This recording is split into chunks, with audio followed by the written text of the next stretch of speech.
Hi guys, Kalmier here, and today I'm going to show you how to do a easy wheat farm. Um, Before I do that though, I'd like to show you I gone ahead and made some improvements to my house. These are half slabs, wooden slabs in front of wooden planks, so it forms stairs going up to the front door, which I've added a touch to, redid the roof with stairs and slabs as well. But I actually have a lot to cover today, so I'd like to try and move through this as quickly as possible. Sometimes 15 minutes is just not enough. Um, so again, I'm going to go ahead and make a wheat farm, and I've already marked off where I want the corners to go. The way that this works out is basically you want to do however many rows you want times 4 and then add 1. Okay, and this takes into compensation 1 extra spot for the walls. So if you're actually digging this, then you like, for example, I'm doing 3 rows. So 3 times 4 is 12 plus 1 is 13. So from here is 1, and then that one is 13. If you're digging this underground, you don't have to dig out that part. Then it would be 11 instead of 13. Now for going the other way, you want to do the same formula but minus 1 for your rows. So if I have 3 rows, then this way I want 2 columns, and so that'd be 2 times 4 is 8 plus 1 is 9. So the minimum I want here is 9. You can go further. Further is not a problem. If you stretch it out further, it doesn't hurt anything. So I'm actually doing 13 by 13 just to make it easy.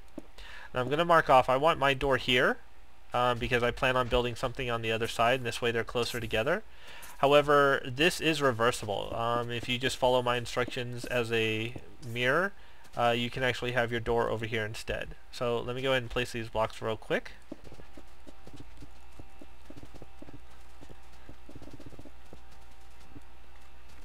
Okay, from here you're going to go ahead and want to use dirt, and what you're going to do is you're going to outline the wall with dirt. Okay, and from here you're going to do a second layer that's going to follow the first one. So that way if you're on your path here, you have wheat growing here and wheat growing here. So let me finish this circle real quick. Okay, now I actually should not have done this line yet. What you want to do is make sure that after your pathway you're going to have your block of where your wheat's going to go. Well, the next block has to be a water stream that comes out this way. So you're actually going to turn this early, and you're going to have a water stream that's basically going to go along this outside wall, the second wall of dirt that you built. So all of this is actually going to be dirt. It's going to be a water path. So we're going to follow that up.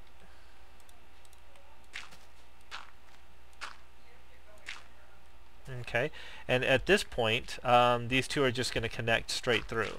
So that water's on one side and your path leads up the other side.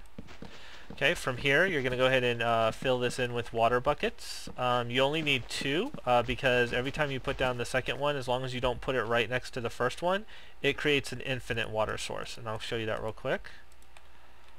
So I put one there, put 2 away from it, and these are now this middle one's now an infinite water source. So if I go down a little bit further, put 1 here, I have more infinite water sources. Okay, so this is the base, the foundation for your wheat farm. Now from here, what you would want to do is you'd actually want to cover it up so that animals cannot come in and out. Again, you'd have a door right here, so animals can't actually get into your path, but the rest of this is you want to build a wall, and I'm actually going to use glass so I can see when my wheat is ready for harvest.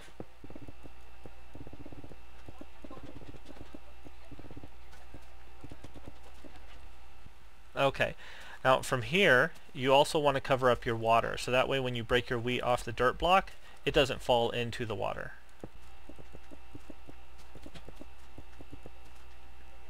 Okay, and now I'm going to go ahead and build a roof on this. Again, now I did 13 by 13. If you're doing this underground, you can probably just dig holes above where you have the dirt blocks.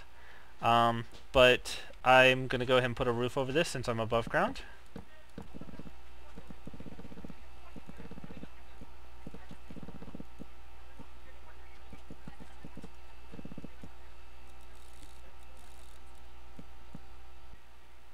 Okay, now the last thing you need to do is cover up your walkway as well as the wheat. And actually, I'm sorry, before you do that, you want to go ahead and put light everywhere. It does not have to be on each individual block like that. You can kind of skip a couple spaces. In fact, you can probably go ahead and skip 2 places, just whatever looks nice. You're not really going to see these lights that often, so you don't have to make it look perfect. But you need to make sure that there's enough light on as many of these dirt blocks so that the wheat grows without ruining. So let me do that.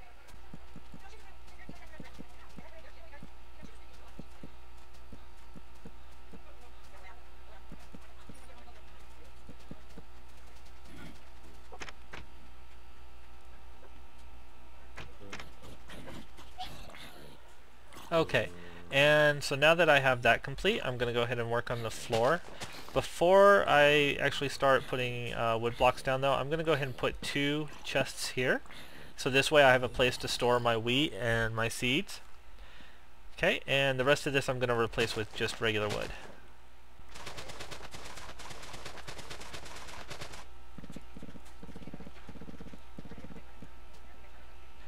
Alright, and next I'm going to do the last part of the ceiling.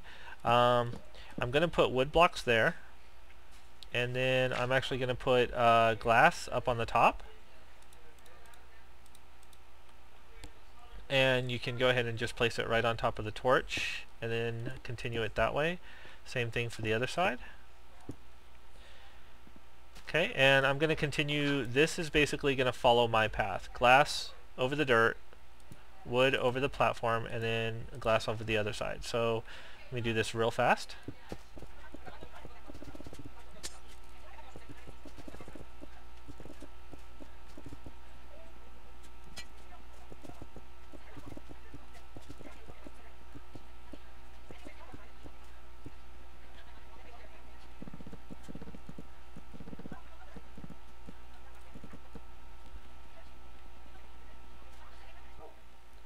Okay, now the last thing you need to do is go ahead and of course use the hoe on the dirt so that you can get it ready for planting.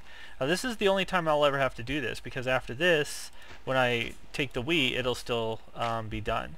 And the reason I like this pattern is because all you have to do is hold down the button and move. So I'm going to hold down left click whenever I'm harvesting, but I'm going to use right click whenever I'm planting seeds or using the hoe.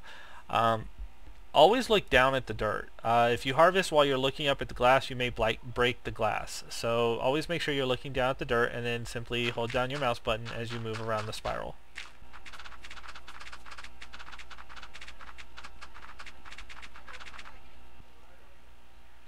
Okay, and the last thing you need to do is go ahead and place seeds.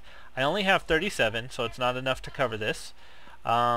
But as you harvest more wheat, you will get more seeds, and so you'll eventually be able to cover this entire thing. Now, when you use bone meal, you don't want to use the trick of just holding down the mouse, because you'll actually end up using 2 or 3 bone meal even on wheat that is already fully grown. So make sure you individually click when you used the bone meal. Alright. So there we go. We have our finished finished wheat farm.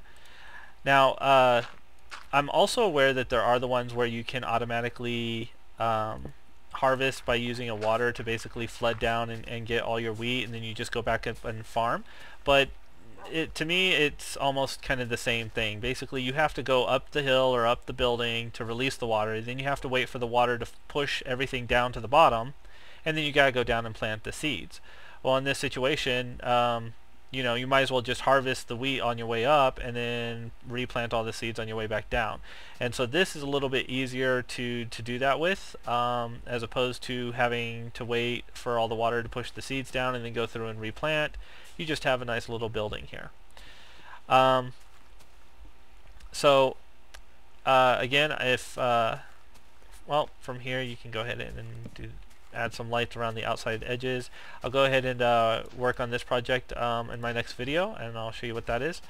But in the meantime, if you found this useful or efficient, please give me a thumbs up and subscribe. Thanks again. Hi guys, sorry about the extension at the end of the video. However, I wanted to show you that there is another method, but this is more if you plan on going like long paths that come back and whatnot. I find this is a little bit easier. It uses less water because you only have one water stream in the middle of two paths. And so what you would do is you would go up one path and come back, and these paths can be as long as you want them. Then you'd have a water block in the middle, and then you'd have another path. So it's actually 7 wide, 3 over here, water in the middle, 3 over there. And it can continue as long as you want as well. You would just continue this bottom row, and you would basically just do this 7 segment right next to this. You wouldn't have a water here, you would actually just have another dirt block like that, and then come back on the other side.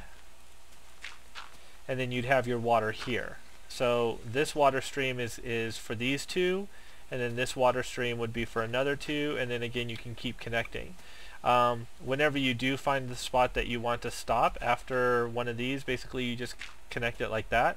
So you go up, you come down, and then you'd go along this last path.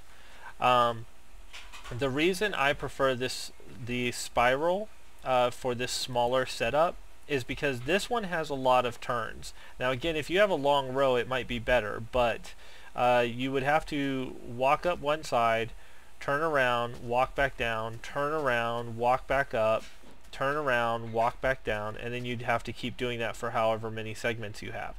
So if you have long rows, then this might be beneficial because you can go all the way down one row and then come all the way back. So there'd be less turns if it's longer. However, if it's something smaller is what you're going for, then this one would be better. So I just wanted to make sure I showed that and added that in. And if you have any questions, please leave comments. And again, thanks for watching.